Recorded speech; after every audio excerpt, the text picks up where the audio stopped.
Olá, queridos, a graça e a paz do Senhor Jesus. Voltamos em mais um dia especial da nossa campanha. Hoje é domingo. Sejam todos bem-vindos, todas bem-vindas.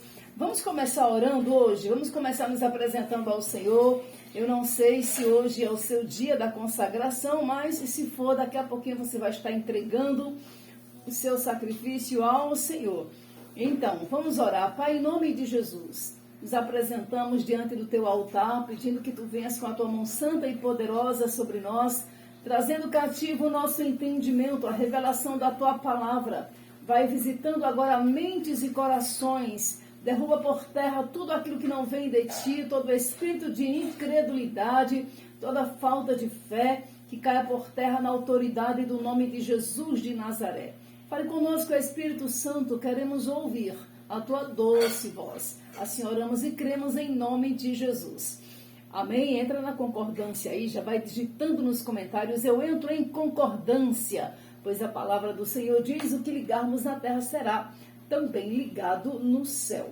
Nós estamos com um tema super importante para a sua vida espiritual. Tudo que nós temos abordado aqui na campanha de batalha espiritual tem trazido um crescimento tremendo para as nossas vidas, o conhecimento, pois a Bíblia diz que o que nos destrói é a falta de conhecimento.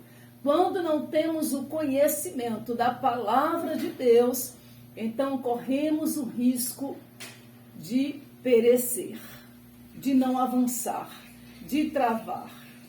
E não é isso que Deus quer para as nossas vidas. Deus quer que a gente avance cada vez mais e cresça na graça e no conhecimento da sua palavra. Por isso que nós estamos sempre com as nossas campanhas aqui no nosso canal, porém são campanhas que trazem conhecimento, libertação, abre seus olhos espirituais e você cada dia mais vai intensificando a sua intimidade com o Senhor. Amém? Nós estamos nesse tema, que é o nosso terceiro módulo, gente, é um dos mais importantes da nossa campanha, que são as perdas financeiras. A forma como nós podemos identificar que estamos sendo atacados pelos devoradores. Muitas pessoas têm passado por situações difíceis, pela escassez, até mesmo pessoas que servem a Deus e estão na igreja, mas muitas vezes estão passando por uma situação até de miséria. E não entende por que isso está acontecendo, não identifica o X da questão, a raiz, o que está gerando essa situação. Então, é importante que a palavra de Deus seja lida e entendida pela revelação do Espírito Santo com sabedoria e com a inteligência que Deus nos deu. Perdas financeiras. Nós analisamos um pouco os textos do Antigo Testamento.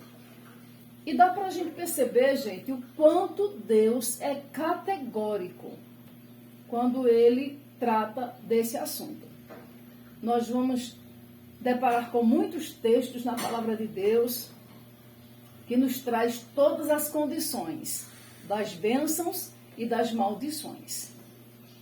Tem capítulos completos, tanto no Velho Testamento como no Novo Testamento, de como nós podemos tanto trazer as maldições para a nossa vida, como também nós podemos trazer as bênçãos, tomar posse das bênçãos. Então, Deus é um Deus justo, ele é um justo juiz, e ele faz tudo de acordo com os princípios da sua palavra. Não adianta a gente querer que Deus faça algo que está fora da sua palavra, porque Deus não quebra princípios. Quem quebra princípios somos nós, eu e você. Queremos fazer do nosso jeito e muitas vezes quebramos os princípios da palavra de Deus e sofremos derrotas. E a gente vai perceber lá no Antigo Testamento, por várias vezes, a gente vai deparar com esses textos, onde Deus diz, olha, se você fizer dessa maneira, você alcançará a bênção. Se você se desviar dessa lei ou desse princípio, você vai atrair as maldições. As maldições serão estabelecidas na sua vida. Desde o princípio foi assim. Desde que Deus criou Adão e Eva, que foi assim. Deus deu uma ordem para o casal. Disse, olha, tá vendo isso aqui? É de vocês. Toda essa abastança é de vocês, toda essa maravilha, esse paraíso é de vocês. Mas está vendo aquela árvore ali? Daquela árvore ali, daquele fruto, vocês não podem comer. Porque ali é a árvore do conhecimento. Se vocês comerem daquela árvore, então vocês vão cair, vocês vão morrer. Então, desde o princípio que Deus já havia determinado o que trairia a bênção para nós e o que trairia também a maldição para as nossas vidas. O povo de Israel, que foi a nação que Deus criou, que Deus levantou para servir a Deus, para ser a nação separada de Deus, ou seja, uma nação separada das demais que não queriam servir a Deus. Então, Deus criou esse povo ali a partir de Abraão, fez a promessa a Abraão, e Deus cumpriu a sua promessa, e levantou um povo, levantou esta nação, a qual eu e você hoje fazemos parte. Então, Deus honrou a promessa a Abraão, e levantou esta nação. Porém, a nação cresceu assustadoramente, e por muitas vezes esse povo, chamado povo de Deus, o povo que Deus escolheu para servir a Ele, caíam em pecado. Eu sempre digo assim, o povo de Israel parece uma gangorra. Tinha época que eles estavam no auge da espiritualidade. Tinha época que eles desabavam, estavam totalmente no chão, no vale de pecado e distantes do Senhor. Mas o Senhor nunca desistiu do seu povo. Ele sempre levantou profetas, sacerdotes, reis, que pudessem conduzir o seu povo para a sua presença, para o seu altar. Deixa eu dizer isso para você. Deus nunca desiste de você. Deus nunca vai desistir dos seus. Deus, pacientemente, como diz na sua palavra, Ele é longânimo, Ele aguarda o momento certo para nos alcançar com a sua infinita bondade e misericórdia. Deus só não alcança aquele que não queira, aquele que determina no seu coração que não quer nada com Deus. E Deus respeita, porque Deus nos deu o livre-arbítrio para escolher. Então, você escolhe a quem você quer servir, você escolhe o caminho que você quer seguir. Mas se você determina no seu coração, eu quero estar do lado de Deus, eu quero servir a Deus, eu quero que Deus seja o senhorio da minha vida, então é o que a palavra diz, aquele que vier a mim não lançarei fora. Então você é bem acolhido, bem cuidado e bem tratado pelo Senhor. Mas aí, voltando ao povo de Israel, o que acontecia? Muitas e muitas vezes o povo de Deus se afastava e Deus levantava profetas para trazer esse povo de volta. E uma das coisas que aconteciam, as consequências do pecado do povo de Israel, de suas quedas, do seu afastamento de Deus, do seu esfriamento espiritual, era exatamente a destruição daquele povo. Aquele povo era levado escravos por outros povos, por povos pagãos. As lavouras daquele povo eram destruídas. E tudo isso com permissão de Deus. Então, enquanto o povo não se voltasse para Deus, então Deus permitia que aquilo acontecesse na vida deles. Porque era necessário que houvesse o arrependimento, a confissão e o afastamento do pecado. E hoje não é diferente. É do mesmo jeito. Então é isso que nós devemos entender. Deus não quer uma vida difícil, uma vida de miséria, uma vida de desgraça para nós. Não foi esse tipo de vida que Jesus foi conquistar na cruz. Mas nós, com a nossa desobediência, anote aí no seu caderninho, porque essa palavra ela é muito importante. Com a nossa desobediência, então a gente se afasta do propósito de Deus para a nossa vida. No Salmo 139, Deus, o salmista, ele descreve o que está no coração de Deus, o plano de Deus para a nossa existência, para a nossa caminhada. Jeremias também fala desse propósito, quando ele diz: bem sei eu os pensamentos que penso a respeito de vós, pensamentos de paz e não de mal, para dar para vocês o fim que desejais. Nós queremos o quê? Uma vida de paz, uma vida de alegria, uma vida de bonança, uma vida de prosperidade, uma vida de águas tranquilas, de pastos verdejantes. É o que nós queremos. Mas muitas vezes a nossa desobediência nos afasta deste propósito. No Antigo Testamento, Deus tinha uma forma de permitir que o povo sofresse as suas consequências, as consequências do afastamento, do esfriamento espiritual. E a gente vê isso muito claro. Ontem eu li para vocês o que está em Joel, quando Joel fala dos enxames de gafanhotos. E aqui em Malaquias a gente vai ver isso bem claro também. Malaquias 3, marque aí no seu caderninho também, porque isso é muito importante, você ter esse conhecimento. Tem gente que perece porque não tem esse conhecimento. A partir do 6, ele vai dizer assim, ó: porque eu, o Senhor, não mudo. Por isso vós, ó filhos de Jacó, não sois consumidos. Ele está dizendo aqui o tamanho da sua misericórdia, porque o que aquele povo fazia, Deus tinha motivos suficientes para destruir aquela nação. Mas o que ele diz assim: eu não mudo, eu sou misericordioso. No 7 vai dizer: desde os dias de vossos pais vos desviastes dos meus estatutos e não guardastes. Tornai-vos para mim, e eu me tornarei para vós, diz o Senhor dos Exércitos. Mas vós dizeis: em que havemos de tornar? Aí o 8 vai dizer assim, ó: roubará o homem a Deus? Aí ele responde: todavia vós me roubais, e dizeis: em que estamos te roubando? Aí Deus responde: nos dízimos e nas ofertas. No 9 ele vai dizer: com maldição sois amaldiçoados, porque a mim roubais, sim, toda esta nação. Aí o 10 ele diz assim: trazei todos os dízimos à casa do tesouro, para que haja mantimento na minha casa, e depois fazei prova de mim nisto, diz o Senhor dos Exércitos: se eu não vos abrir as janelas do céu e não derramar sobre vós uma bênção tal, até que não haja lugar suficiente para se guardar.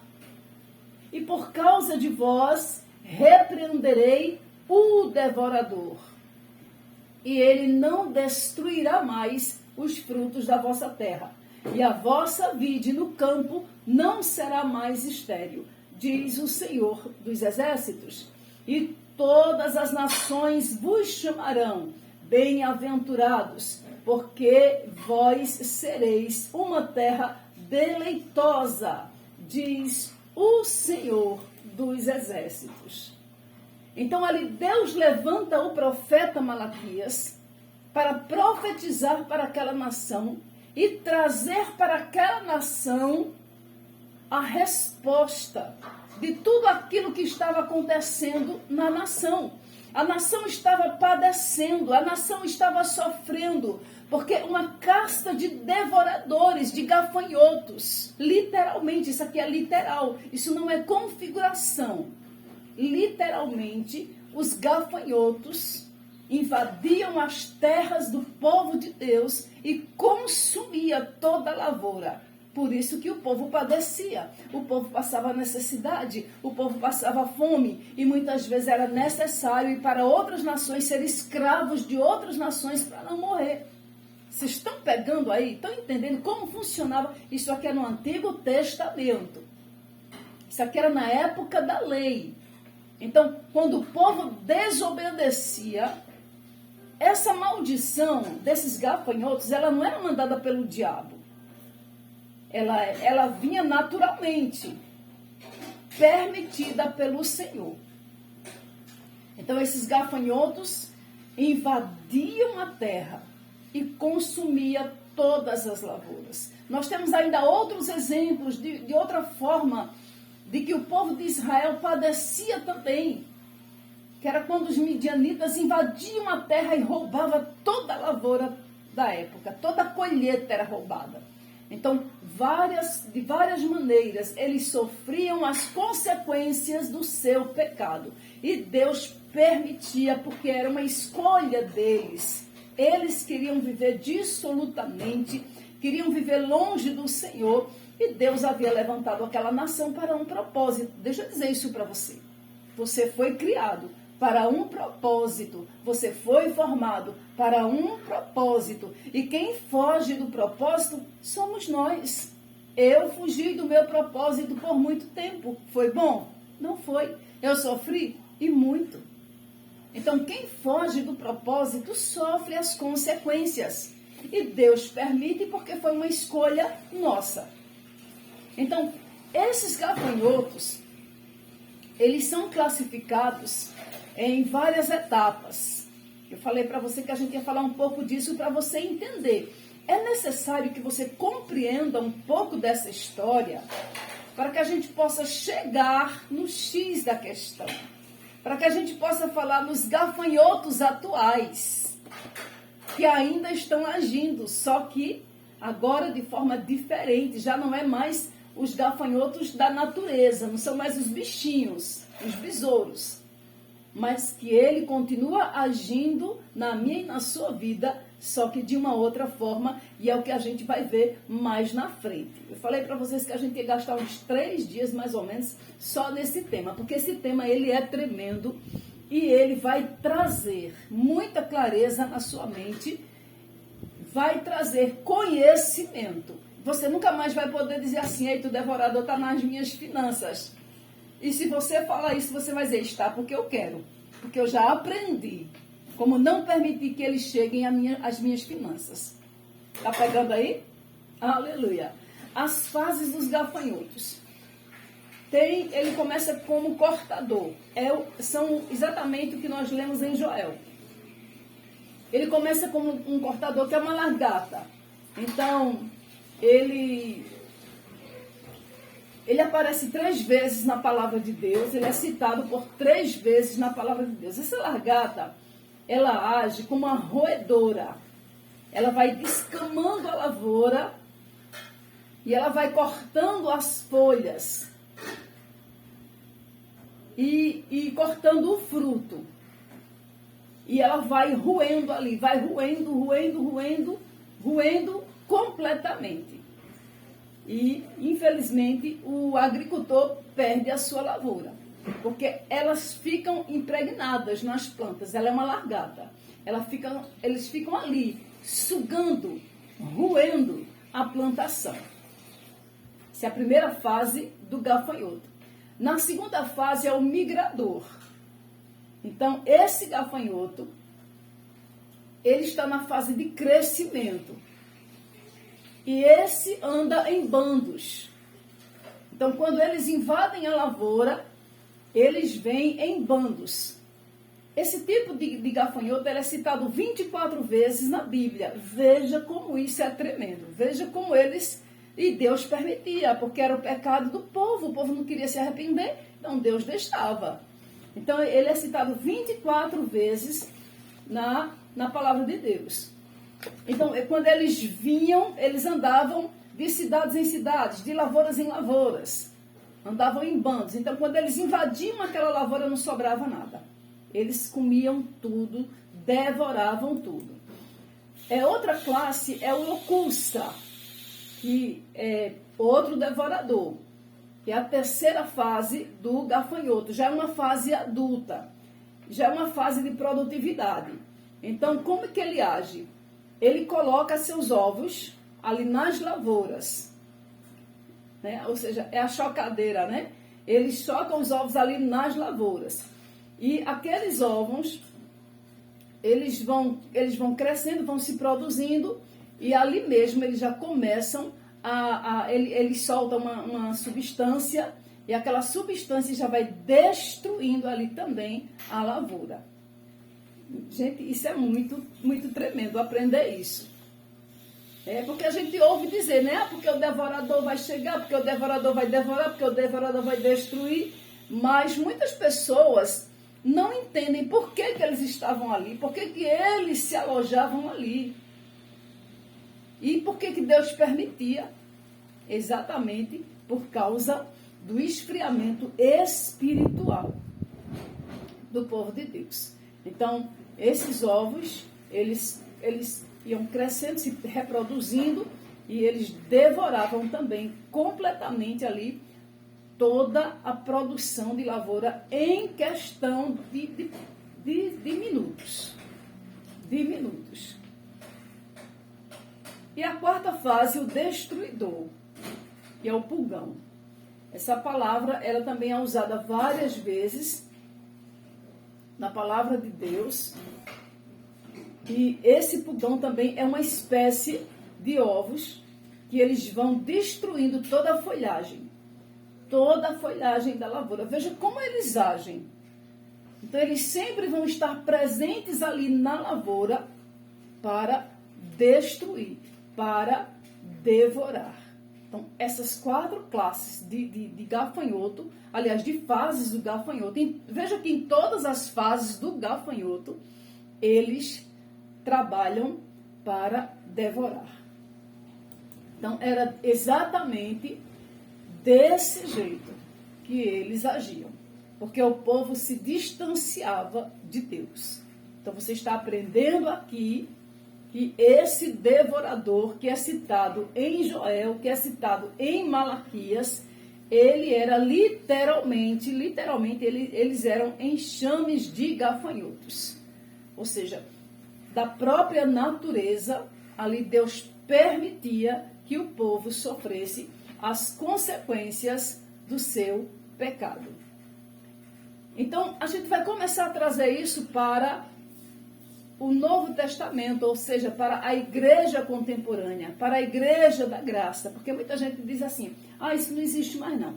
Isso aí foi só no tempo da lei que havia essa questão dos devoradores, não tem mais problema nenhum, eu posso levar a minha vida do jeito que eu quiser, eu posso levar a minha vida do jeito que eu achar que eu devo, porque esse negócio de devorador ficou para trás, ficou lá no Antigo Testamento.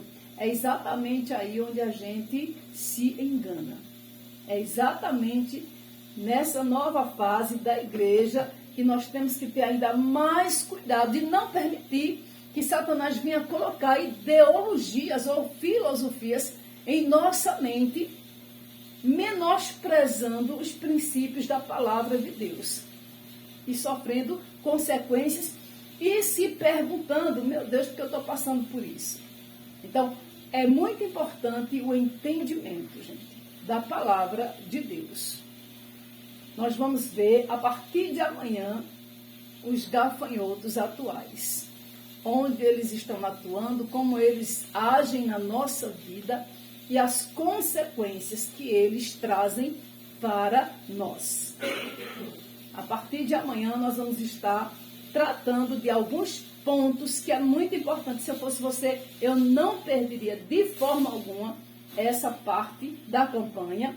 Eu sei que é uma parte meio teórica, mas é importante.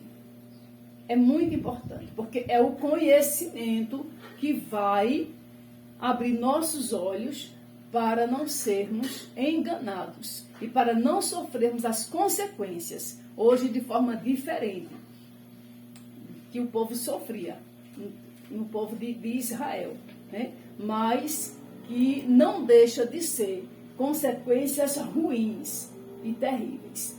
Veja que aqui em Malaquias, Deus alerta o povo, levanta o profeta traz o conhecimento ao povo, e Deus, na sua infinita bondade e misericórdia, quer refazer a aliança com o povo, convida o povo para tornar-se a Ele, para voltar a servir a Ele, para andar com Ele. Então, Deus, o que eu falei para você no começo, Deus nunca desiste de mim e de você. Ele sempre vai querer esse acordo, que a gente se volte para ele. E aqui ele faz uma grande promessa ao povo de Deus. Se vocês se voltarem para mim. Literalmente, o pecado do povo ali havia um pecado específico, que era a sonegação dos dízimos. Mas é muito mais amplo do que isso. É muito mais amplo. Trazendo para os nossos dias, é muito mais amplo do que simplesmente a sonegação de dízimos e ofertas. Mas ali Deus estava tratando com eles especificamente dessa área, porque era exatamente onde estava a negligência deles. Eles estavam negligenciando o culto ao Senhor, eles estavam negligenciando todas as coordenadas, as leis que o Senhor havia entregue a Moisés e que era necessário eles cumprirem. Mas aí Deus, na sua infinita bondade, convida aquele povo para um retorno, para um arrependimento, para uma nova aliança e faz a grande promessa: por causa de vós, repreenderei o devorador. Eu quero que você decore muito isso aqui. Somente Deus era quem poderia repreender, aniquilar aqueles enxames de gafanhotos que invadiam a lavoura e deixavam o povo na miséria. Veja que ele determina aqui de uma forma muito clara: por causa de vós eu repreenderei o devorador, e ele não destruirá mais os frutos da vossa terra, e a vossa vide do campo não será mais estéril. Ou seja, era o próprio Deus que permitia tudo aquilo na natureza, para trazer aquele povo de volta, para ver se aquele povo voltava ao arrependimento. Aí ele faz a promessa. Deus tem promessas para a sua vida. E as promessas de Deus na sua vida não cairão por terra. Basta você querer. Ele diz: e todas as nações vos chamarão de bem-aventurados, porque vós sereis uma terra deleitosa, diz o Senhor dos Exércitos. Todos iriam olhar para aquela nação e admirar-se e dizer: como pode? Que Deus é esse que abençoa esse povo de uma forma tão sobrenatural? Hoje não é diferente. Só que você vai aprender ainda mais. Eu sei que você já sabe muita coisa, mas o Senhor quer trazer ainda mais conhecimento e libertação para todas as áreas, para que você tenha, enquanto vida na terra, uma vida plena, uma qualidade de vida que é o que nós precisamos, uma vida de abundância, de bonança, de tranquilidade na área financeira também, porque Deus se importa com a nossa área financeira. Viu? Não caia nesse conto de dizer assim: Deus não está nem aí para a área financeira, Deus não liga para a nossa prosperidade. Há promessas na palavra. Então, se há promessas na palavra, eu vou ficar com a palavra. Eu vou crer no que a palavra diz. Eu quero essa vida para mim. Eu desprezei essa vida. Fui eu que desprezei. Não foi Deus que tirou. Deus não tirou nada de mim. Eu desprezei essa vida. E eu sofro as consequências. Mas graças a Deus que Deus está trazendo cada dia mais clareza na nossa mente. E nós vamos correr atrás do prejuízo. Amém? Se você acha que está no prejuízo, vamos correr atrás. Se você vive essa vida de prosperidade que Deus prometeu, louvado seja o nome do Senhor. Persevere, permaneça, porque é Deus puro na sua vida. Então, pegue esta visão e a partir de amanhã nós vamos continuar com esse assunto e vamos descobrir quem são os devoradores da atualidade que estão consumindo as nossas finanças. E vamos, botar ele para correr, em nome de Jesus. Eu falei para você que eu estava com muita raiva de Satanás e vou ficar mais ainda. Vamos botar ele para correr, porque a promessa do Senhor para as nossas vidas é que olharão para nós e nos chamarão terra deleitosa. Olharão para nós. A Bíblia diz que nós teremos para... Não tomaremos emprestado, nós teremos para emprestar, nós teremos para dar, nós teremos para abençoar. Amém? Eu quero orar com você. Pai, em nome de Jesus, muito obrigada por essa palavra tremenda, maravilhosa. Obrigada pelo meu irmão, pela minha irmã que está recebendo nesse dia, Pai, esse conhecimento. Eu creio que este conhecimento será libertador para as nossas vidas, Pai. E Tu tens uma grande prosperidade, uma bênção tal, janelas serão abertas sobre as nossas vidas, Pai. Nós temos a certeza que, de acordo com a Tua palavra, tomaremos posse de tudo que é nosso, Pai. Vai abençoando agora cada um com toda a sorte de bênção nas regiões celestiais, Pai. Vai visitando agora este coração, vai trazendo paz, tranquilidade, derruba por terra toda angústia, tudo que não vem de Ti, Pai. Cobre esta pessoa debaixo do Teu sangue, cobre a casa desta pessoa debaixo do Teu sangue, Pai. Assim nós clamamos a Ti e já Te agradecemos. Conheço a Tua integridade, sei que farás coisas grandiosas. Oramos em concordância no nome santo de Jesus. Amém, queridos? Que o amor de Deus, a graça do nosso Senhor Jesus Cristo, a doce consolação do Espírito Santo, seja com a Igreja Santa do Senhor Jesus na terra e os salvos dizem, digita amém. Se não é inscrito no canal, se inscreve, dá o seu like, compartilha com outras pessoas. Vamos crescer o canal. Fiquem com Jesus.